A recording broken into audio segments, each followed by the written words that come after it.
ముందుగా సువాసిని పూజ మా మనోజ్ ఘనాపట్టి గారు, మా విద్యార్థులందరూ కూడా విద్యార్థులందరినీ ఒకసారి రమ్మనండి. అమ్మ అందరూ కూర్చోండి.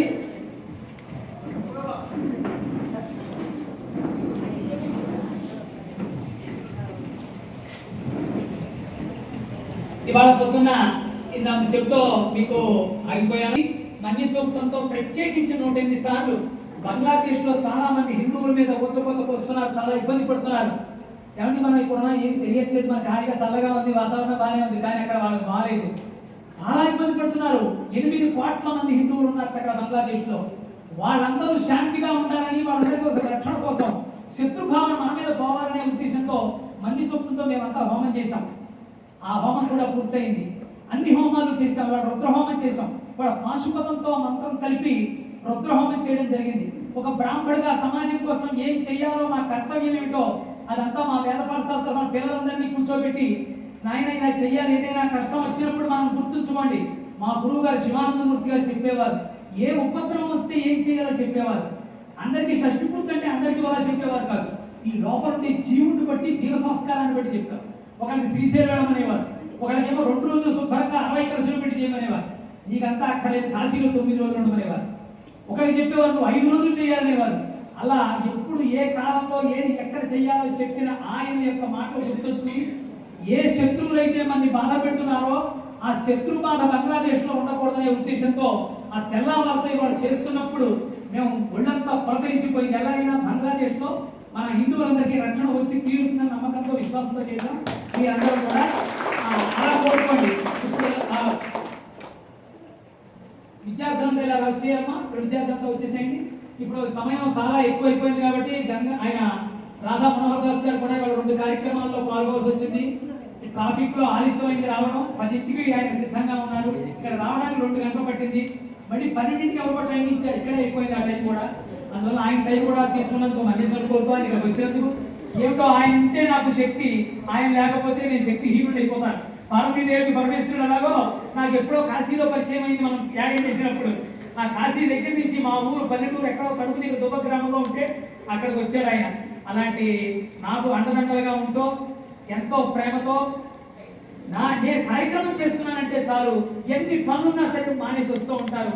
ఆయనంటే నాకేదో విష్ణునామం నిరంతరం చేసే ఒక మంత్రం నా పక్కన ఉంది, ఒక సుదర్శన చక్రం నా పక్కన ఉంది అనే నాకు భావన.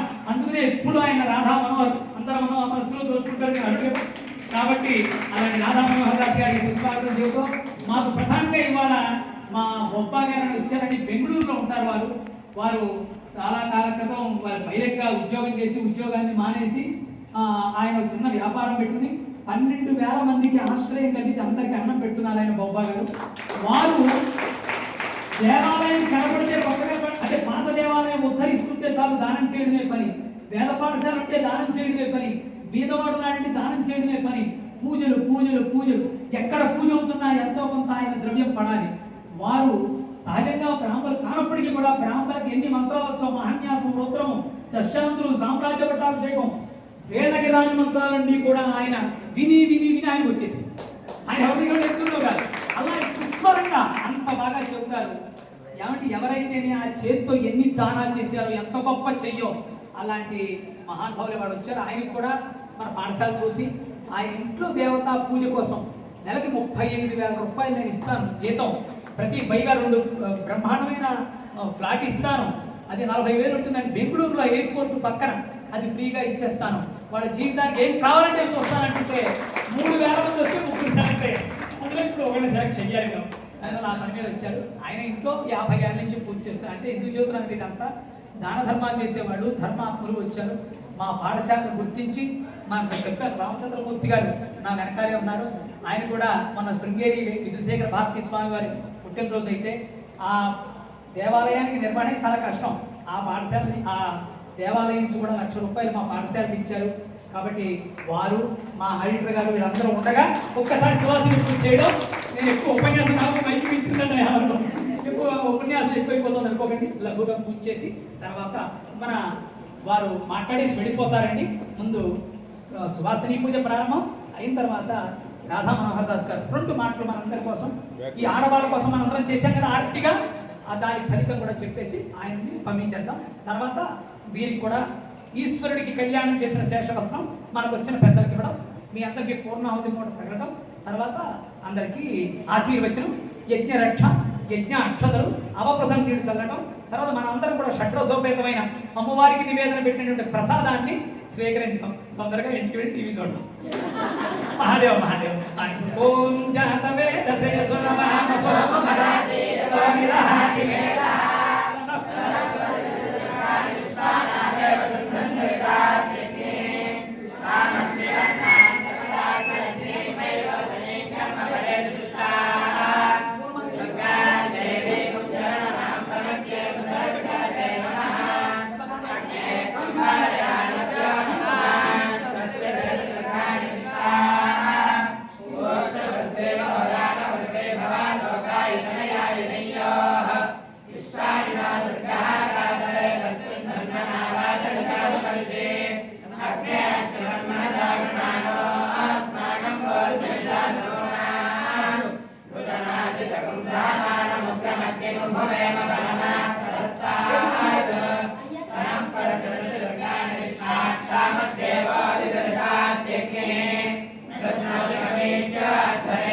స్వరూపం అండి. ఆయన చాలా ధర్మ ప్రచారం చేస్తూ మనందరం బయటికి వెళ్ళి దెబ్బలాడక్కల.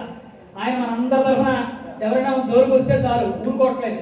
అలాంటి సుదర్శన చక్రానికి లఘుగా ఈశ్వరుడికి కళ్యాణం చేసిన శేషవస్త్రం ఆయన సమర్పిస్తున్నాం.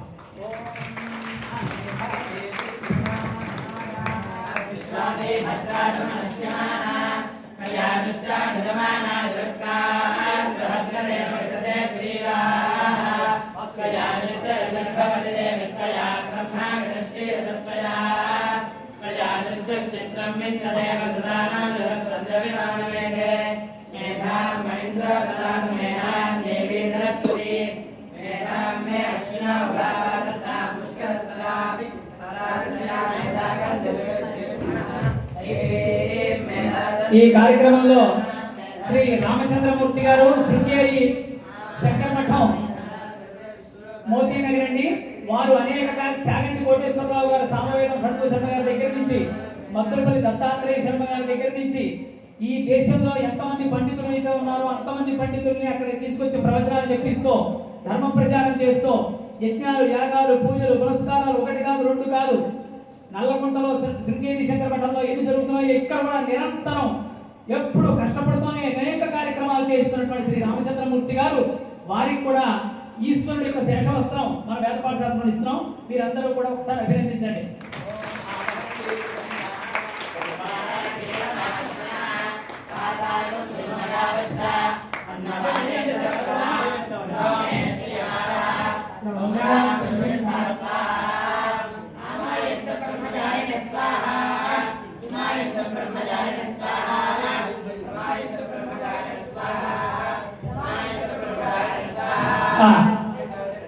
ఇప్పుడు మా సంస్థకి చార్టెడ్ అకౌంటెంట్ గా ఉండి మీ అందరికీ కూడా ట్యాక్స్ ఎగ్జంప్షన్ తెచ్చి మిమ్మల్ని అందరినీ ఆర్థికంగా మిమ్మల్ని అందరూ ముందుకు తీసుకెళ్ళినటువంటి, మీకు ఇబ్బంది లేకుండా చేసినటువంటి మా సంస్థ ట్రస్టీ గారు, ఆడిటర్ గారు శ్రీ నరసింహారావు గారు, చూపుల నరసింహారావు గారు, వారికి కూడా ఈశ్వరుడికి కళ్యాణం చేసిన శేషవస్త్రాన్ని ఇచ్చి వారికి కూడా గౌరవం చేస్తున్నాం. ఒక్కసారి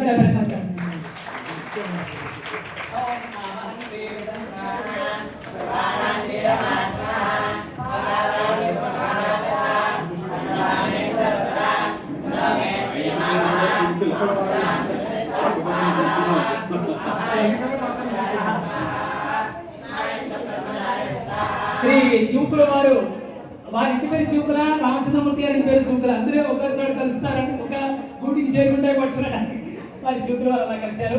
ఇప్పుడు శ్రీ బొబ్బా గారు బెంగళూరులో ఉంటారండి. నిజంగా చెప్పాలంటే వారు చిరంజీవి పార్ట్నర్స్. వారి అబ్బాయి వివాహానికి చిరంజీవి గారు వస్తుంటారు. వారిద్దరు కలిసి చాలా వ్యాపారాలు చేస్తుంటారు. అయినప్పటికీ ఆయన 12,000 మందిని ఇలా పోషిస్తూ బ్రాహ్మణ భక్తి, దైవభక్తి కలిగి ఎక్కడో పల్లెటూరులో మాకు తణుకు దగ్గర చిన్న ఊరిలో మా చిన్న ఆలయం కట్టాం. ఎప్పుడో జీర్ణమైన ఆలయాన్ని ఉద్ధరించి కడితే మేమెవరో తెలియదు, ఊరు తెలియదు, దేవుడు తెలియదు. అలా పెడుతూ ఒక్కసారి ఎవరో చెప్పారు ఇలా కడుతున్నారని. అలా వచ్చి చూసి ఏదో ఒక 10 లక్షల రూపాయలు చెక్కు రాసి చెడిపోయారు. ఆ ఊరిలో ఇంత ఉదారమైనటువంటి, అసలు ఎవరైతే నిజంగా చెబుతున్నారని త్రికరణ శుద్ధిగా చెప్పే మాట. అలా అనేక దేవాలయాలకి ఆయన సేవ చేస్తున్నటువంటి ఆవిడైతే మహాభక్తురాలు. ఆయన ఇప్పటికి 70 సంవత్సరాల వయసు ఉన్నప్పటికీ కూడా ఆయన రాజమండ్రిలో పుట్టారు. ప్రతి నెలకు ఒకసారి రాజమండ్రి వెళ్ళి ఆ చదువుకున్న స్నేహితులంతా ఇంకా ఉన్నారు కొద్దిమంది, వాళ్ళందరినీ తాగేసి ఇడ్లీ తిని కాఫీ తాగి మళ్ళీ మొన్నటి ఫ్లైట్లో బెంగళూరు వచ్చేస్తుంటారు. అంటే స్నేహితులు అంటే ప్రాణం, బ్రాహ్మణులు అంటే ప్రాణం, దేవాలయాలంటే ఆయన చేతికి నరం లేనటువంటి మహానుభావుడు ఆయన. ఆయనకు కూడా శేషవస్త్రం ఇచ్చి మన పాఠశాల నుంచి మనం గౌరవిద్దాం. ఏమో పరమాత్మ ఏ రూపంలో ఉంటాడో తెలియదు, దైవం మానుష రూపేణ అని ఎన్ని పుణ్యం చేసిన చేతిలో ఆయన కూడా సన్మానం.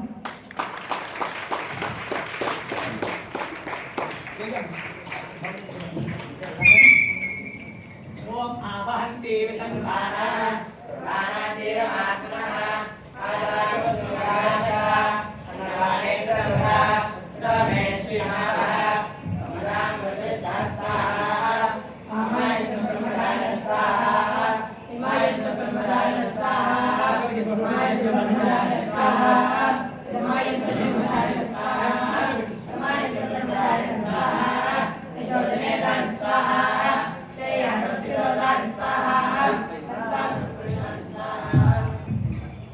వారు ఎంతో ఉదారంగా ఈరోజు మీ పాఠశాల అభివృద్ధి కోసం 2 లక్షల రూపాయలు నేను ఇస్తానని ఇప్పుడే ప్రకటించాను.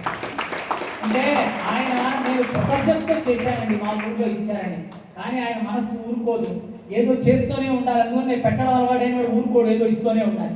నాకు ఒకసారి కాశీలో చేశాం కార్యక్రమం, ఏమిటో కాశీ కాశీ కాశీ. ఈ ఏడు కూడా 5 రోజులు ఉంటాం అక్కడ, వదిలిపెట్టి రాబోద్దు అవ్వట్లా. ఈ ఏడు కూడా మళ్ళీ 5 రోజులు ఉంటాం కాశీలో. ఏదో వంకన నా కార్యక్రమం ఏం లేదు, నాకు ఆహ్వానమే లేదు, నా కార్యక్రమం లేదు. అయినప్పటికీ ఫోన్లే ఒక 5 రోజులు ఏదో రకంగా కాశీ పెట్టి ఉందామని అనిపించింది. ఇంకా అలాగే 5 రోజులు ఉండకూడదు, ఉంటే 9 రోజులు ఉండాలి. ఈ సంవత్సరం కాదు, ఈ సంవత్సరం ఆయన అశోక్ గుప్తా గారు ఎవరో చేస్తున్నారు. వచ్చే సంవత్సరం 2025లో మళ్ళీ అదే దేవాలయ ప్రాంగణంలో, అదే విశ్వనాథుడి యొక్క ఒడిలో, ఎదురుగుండా గంగమ్మ, ఆ పక్కన విశ్వనాథుడు మధ్యలో కూర్చుని 9 రోజుల పాటు అమృతోత్సవం చేసి ఒక సువర్ణ నాగాభరణాన్ని విశ్వేశ్వరుడికి సమర్పించి చేద్దామని సంకల్పం కలిగింది. ఒకే జ్యోతులు ఇవాళ ఆనందం. అందువల్ల ఈ కార్యక్రమం పూర్తి ఎక్కువసేపు మేము టైం తీసుకున్నందుకు మన్నిసం కోరుతాం. రాధా మనోహర్ దాస్ గారు 2 నిమిషాలు మళ్ళీ ఆయన వాక్ రూపంలో ఆశీర్వదిస్తారు. వారికి నేను వస్త్రం చేయడం మర్చిపోయాను, దంపతికి పూజ చేయాలి. ఎప్పుడు చేసినా నేను రామచంద్రమూర్తి గారికి వారి ఇల్లాలుగా అక్కడ కూర్చున్న ఈ 2 కలిపి పరిస్థితి అమ్మగారి కొద్దిగా అమాయకత్వంతో ఇలాంటి చిన్న చిన్న పనులు చేస్తూ ఉంటాను, ఏమనుకోకండి. ఇప్పుడు రాధా మనోహర్ దాస్ గారు మాట్లాడతారు.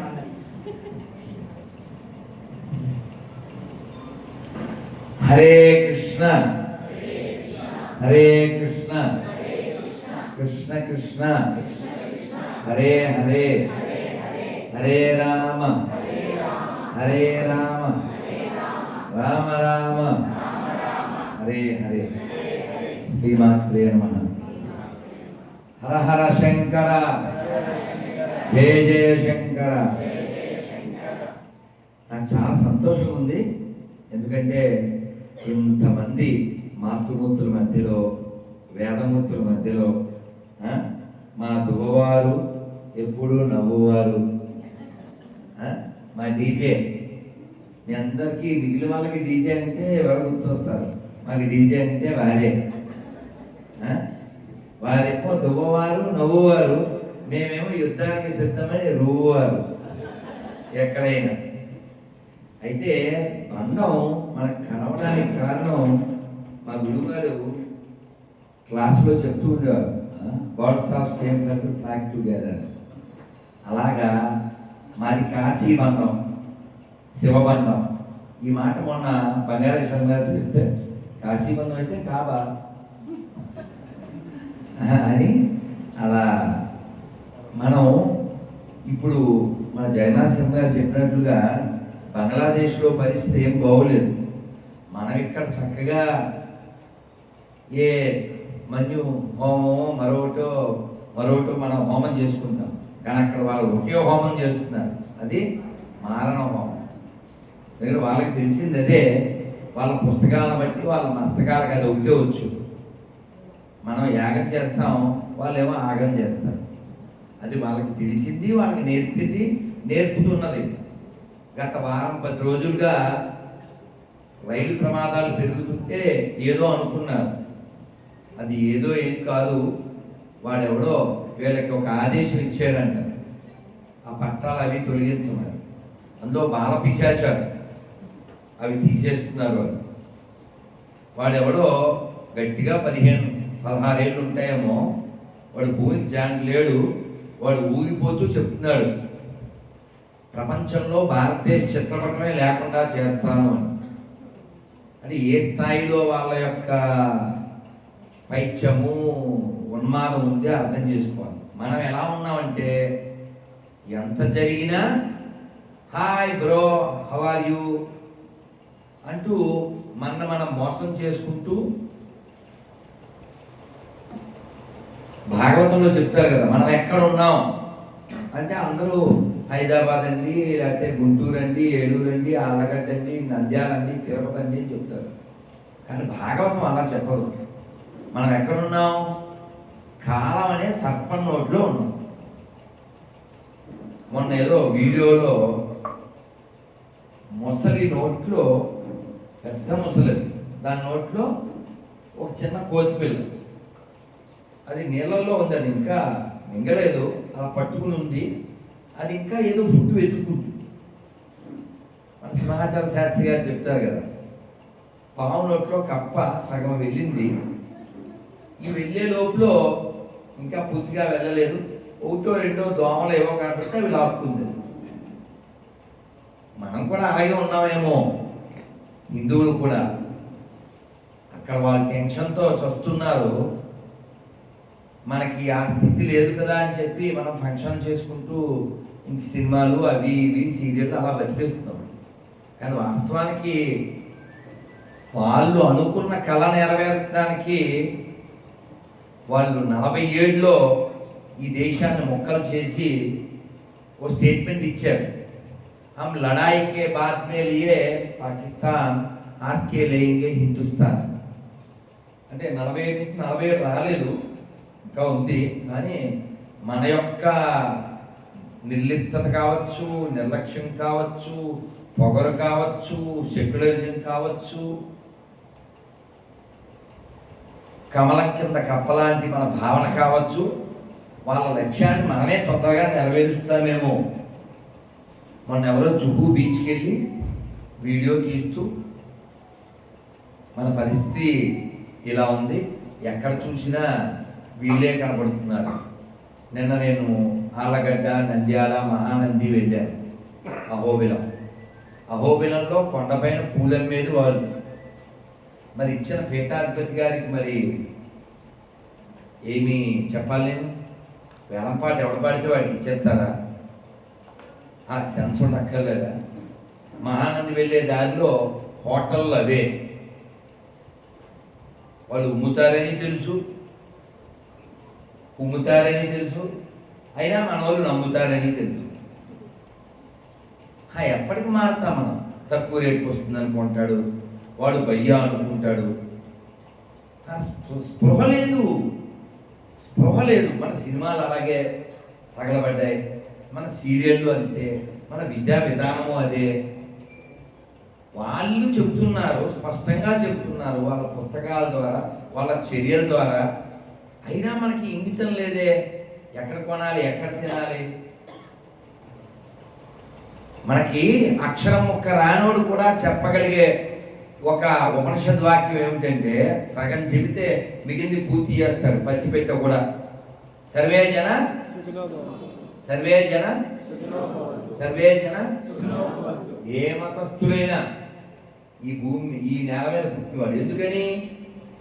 అది మన బ్లడ్లో ఉంది, మన హెడ్లో ఉంది. ఈ మట్టి ఇందులో ఉంది. మరి ఇటువంటి భూమి, ఇది వేద భూమి, కర్మభూమి, పుణ్యభూమి. ఈ భూమిలో మీరు ఎప్పుడైనా బద్రీ, కేదార్ దర్శించారండి? చేయొద్దని ఎవరైనా ఉంటే, అమ్మో ఎంతమంది పుణ్యాత్మ మధ్యన ఉన్నారు, భాగ్యం కదూ. ఆ ఉత్తరాఖండ్ ఏమని పిలుస్తారు? దేవభూమి. దేవభూమి అది ఒకటేనా? నేల. మనకి హిందీలో పాట ఉంది, చందన్ హై ఇస్ దేశ్ కి మాటి. అందరూ ఒకసారి పాడరు, చందన్ హై ఇస్ దేశ్ కి మాటి. హిందీ రాదు హై అంటే మీకు చిన్న మొక్కే.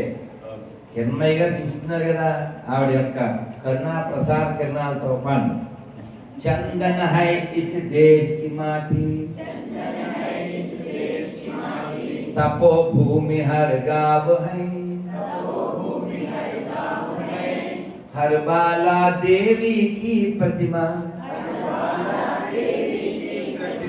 बच्चा बच्चा राम है, बच्चा बच्चा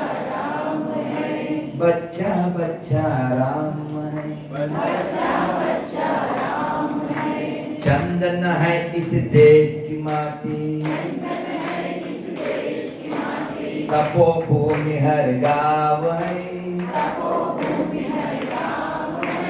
हर बाला देवी की प्रतिमा, बच्चा बच्चा राम है, हर शरीर मंदिर सा पावन, हर मानव उपकारी है, जीवन का आदर्श यहाँ परमेश्वर का धाम है, परमेश्वर का धाम है, चंदन है इस देश की माटी, तपोभूमि हर गाँव है, हर बाला देवी की प्रतिमा, बच्चा बच्चा राम है, बच्चा बच्चा राम है, भारत माता की, भारत माता की। ఈ పాట అర్థం తెలిసిపోయిందిగా. ప్రతి గ్రామము తపోభూమే, ప్రతి బాలుడు రాముడే, ప్రతి శరీరము మందిరమే, ప్రతి బాలిక దుర్గాదేవే. అందుకే సినారే గారు మాట అన్నారు.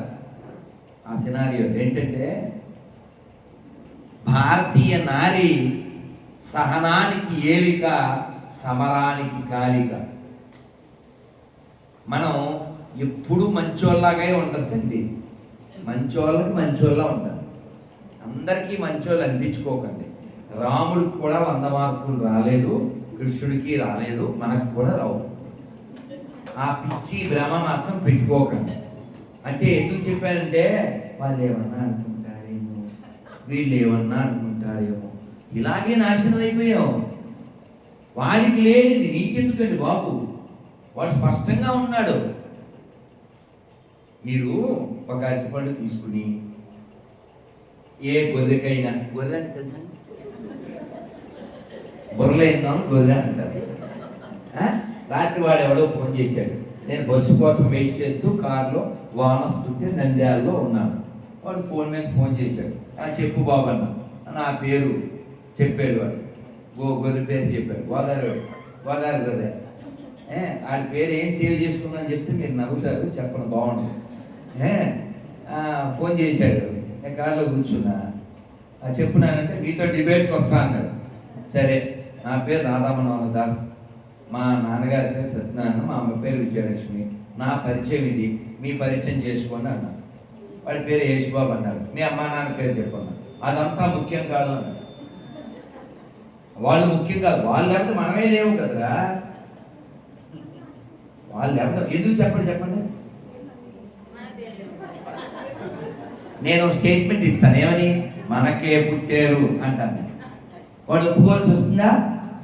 అందుకని మీ నాన్న పేరు అమ్మ పేరు గుర్తొచ్చాక ఫోన్ చేయి, ఈ లోపల ఏదన్నా వాడు అక్షరం వేసి ఫోన్ చేయి అని పెట్టేసి ఆ వీడియో వాడు అలా పెట్టగానే అప్లోడ్ చేశాడు. ఆడు నిద్రపోడగా ఇంకా ఫోన్ చేసాడు, కాసేపు ఆడుకున్నాం. ఆడుకున్న తర్వాత అప్లోడ్ చేసి టైటిల్ ఏం పెట్టాను, నాన్న పేరు చెప్పలేవు కానీ ఈ పేరుకి వస్తాడంట, గోదావరి గొర్రె. అదే టైటిల్ అర్ధరాత్రి గొర్రె. అయితే విషయం ఏంటంటే, వాడికి నైతికత లేదు. నైతికత లేని వాడికి అంత తీవ్రత ఉంటే, ఒక ఆడది మొన్న ఇంటర్లో కూడా వినిపించాను, గోదావరి గొర్రె ఎక్కడో మస్కట్లో ఉంటుందంట.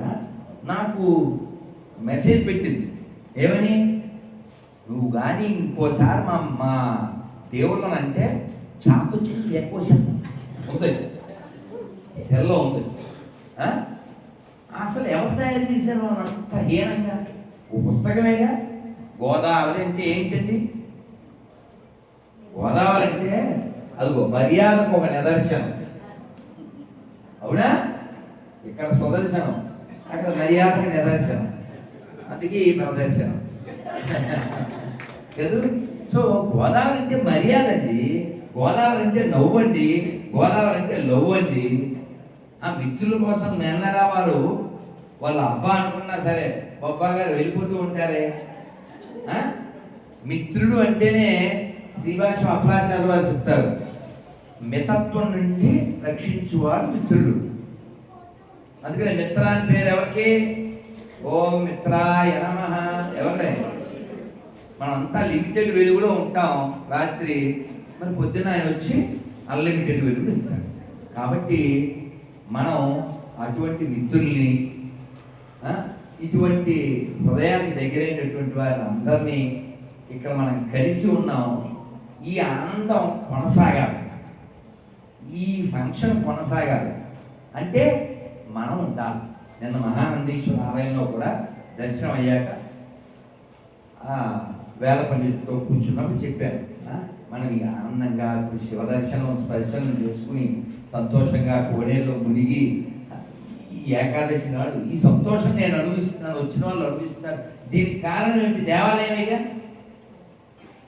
మరి ఈ దేవాలయం రక్షించబడానికి నువ్వు ఉండాలిగా. నువ్వు అంటే ఇది నా దేశం అని భావించే హిందూ ఎక్కడ ఉంటే ఆ దేవాలయం ఉంటుంది. ఆ దేవాలయం ఉంటే నువ్వు ఉంటావు. అందుకని దేవాలయం ఈ ఒక్క చెప్పి నేను ముగిస్తాను. వాళ్ళు కూడా నేను తెగించిన కుదరదు, వాళ్ళు బాధపడతారు. నన్ను ఈ లోపల బుక్ చేసి లేకపోతే అక్కడికి వెళ్ళి పంజాబ్ వీరేనా పంజాబ్ పుట్టినా అందులో రెడీగా ఉందిరా, రెడీగా ఉంది అంటే ఏం లేదు. ఈలో అదిగో మనం నేనేం చెప్తున్నా అంటే దేవాలయం రక్షించబడాలంటే temple is not a earning point, temple is a learning point. దేవాలయం నేర్పేది, దేవాలయం నుంచి నేర్చుకోవాలి. అందుకే వాళ్ళకి చెప్పాను నిన్న, దేవాలయంలో చుట్టూ ఖాళీగా ఉన్నాయి గోడలు, ఒక్క మంచి మాట లేదు. రామాయణంలో అన్నదమ్ముల అనుబంధం గురించి చెబుతూ ఒక మాట ఏమిటిది? దేశ దేశే కలత్రాని దేశ దేశే చ బాంధవ. రామచంద్రమూర్తి చెప్తారు, దేశంలో ఎక్కడికైనా ప్రపంచంలో వెళ్తే భార్య దొరకచ్చు, బంధువులు దొరకచ్చు, కానీ ఈ జన్మకు మాత్రమే పరిమితమైనటువంటి అన్నదమ్ములు అక్క చెల్లెలు దొరకరు. రామచంద్రమూర్తి అంత విలువ చెప్పారు. మనందరికీ తెలుసు, ఈ భూమి మీద పుట్టినటువంటి మనందరికీ మాతృదేవో భవ, పితృదేవో భవ, ఆచార్య దేవో భవ, అతిథి దేవో భవ. ఈ నాలుగు చెప్పిన తర్వాత దేవుడి దగ్గరికి వెళ్తాను. కనబడే అమ్మ మొట్టమొదటి దైవం. అటువంటి సంస్కృతి మనది. వాడు పుస్తకం, అందులో సృష్టికర్త, వాడే గాడ్డు, నమ్మకపోతే రాడ్డు. అసలు ఎంత దుర్మార్గం అండి ఈ ప్రపంచంలో. నేను వచ్చేటప్పుడు వారితో అన్నాను, మమ్మల్ని తీసుకొచ్చినటువంటి వారి పేరు నాగేశ్వరరావు గారా, మమ్మల్ని తీసుకొచ్చింది నాగేశ్వరరావు గారు. వారితో అన్నాను, ఈ భూమి మీద ఈ పాషండ మతాలు ఉన్నంతకాలము ప్రపంచానికి శాంతి ఉండదు. కాబట్టి మనము వాళ్ళని ఏం చేయలేము, ఏం చేయగలము? మనం బలంగా ఉండడమే. మనం బలంగా ఉండడం ఒక్కటే ప్రపంచానికి మనం చేయగలిగే మంచి పని. ఎందుకంటే స్వామి వివేకానంద చెప్పారు, ఎప్పుడైతే భారతదేశంలో హిందుత్వం నశిస్తుందో అప్పుడు ప్రపంచంలో మానవత్వం నశిస్తుంది. కాబట్టి మనం ఉండాలి. మనం ఉండడం అంటే మనం మనలా ఉండాలి, మన గుణాలు కలిగి ఉండాలి, మన పూర్వీకులు మనకి ఇచ్చినటువంటి గుణాలు కలిగి ఉండాలి. ఇదం భ్రామ్యం ఇదం క్షాత్రం శాపాదపి శరాదపి అన్నీ ఉండాలి మన దగ్గర. కేవలం నేను మంచోళ్ళ ఉంటాను కాదు. నేను కొంచెం తెలుగు ఇంగ్లీష్లో సరదాగా చెప్తుంటాను. ఐ కాల్ యూ అండి టిల్ యూ కాల్ మీ అండి. ఇఫ్ యూ సే ఎరా ఐ విల్ సే పోరా, నాట్ రారా. అర్థమైందిగా? కాబట్టి మనం అటువైపు ఏమనుకుంటాడో అని చెప్పి ఇప్పటికి చాలా నాశనం అయిపోయాం. అందుకని అన్ని మతాలు సమానం అనేటువంటి ఏదైనా ఒక తప్పుడు భావన మీలో ఉంటే తొలగించుకోండి. మన ధర్మం మాత్రమే ప్రపంచాన్ని రక్షిస్తుంది. భగవద్గీత అంతా చెప్పి ఆఖరిలో స్వామి ఏం చెప్తారు? బాబు యథేచ్ఛసి తదాకులు. నేను చెప్పాలని చెప్పాను, నువ్వు ఇప్పుడు నిర్ణయం తీసుకో అన్నారు. అంతేగాని నేను చెప్పాను నువ్వు నన్ను పూజించాల్సిందే లేకపోతే నరకానికి వెళ్ళిపోతావు. ఈ బెదిరింపు సెక్షన్ లేదండి. భగవద్గీతలో ప్రశ్నించమంటారు. సేవ చేసి గురువుకి ప్రశ్న చేయి. అలాగే భాగవతంలో చెప్తారు, ఏన కృష్ణ సంప్రశ్నో ఏనాత్మా సుప్రసేదతి అంటారు. ఋషులారా చాలా మంచి ప్రశ్న అడిగారు, ఇది అన్ని ఆత్మలకి ఆనందాన్ని కలిగించే ప్రశ్న అంటారు. అలాగే ఉపనిషత్తులో ఒక ఉపనిషత్తు పేరేంటి? ప్రశ్నోపనిషత్తు. అలాగే ప్రశ్నించడం మనకి లక్షణం. అది మన భగవంతుని కూడా భక్త తుకారాం సినిమా చూశారుగా, క్వశ్చన్ చేసేస్తాడు. ఏమని? ఉన్నావా అంటాం మనం. భగవంతుడిని అలా ప్రశ్నిస్తాం మనం. ఆయన చంటి పెట్టి అనుకుంటే లాలిస్తాం. దొంగ నీవన్ని సతులు పొంగుచున్నారా, ముంగిట నాడరా మోహనకారా, జో జో జో అచ్యుతానంద జో జో ముకుంద, లాలి పరమానంద రామ గోవింద, జో. ఏమిటి ఆయన చిన్న బిడ్డ? రాత్రి పడుకోబెట్టేటప్పుడేమో కృష్ణుడా, పొద్దున్న లేపేటప్పుడేమో కౌసల్య సుప్రజార రావుడా. అందుకే అన్నమయ్య ఏమంటారంటే, చూసారు ఇది చెప్పి అక్కడికి వెళ్ళిపోయింది. ఎందుకు వెళ్ళిపోయానంటే, మరి తిరుపతి వాళ్ళం అన్నం తినకపోయినా అన్నమయ్య కీర్తన పాడుకోకుండా ఉండలేని వాళ్ళం. అన్నమయ్య ఏమంటారంటే, అంత వెంకటేశ్వరాన్ని చూపిస్తూ నీకు తెలిసిందే, చేరియ సోదకు శిశువితడు, దారుని బ్రహ్మకు తండ్రియోనితడు, చేరియ సోదకు శిశువితడు. శివశంకరం అందరికి ఏకాదశి పేపర్ ఇచ్చేయాలి.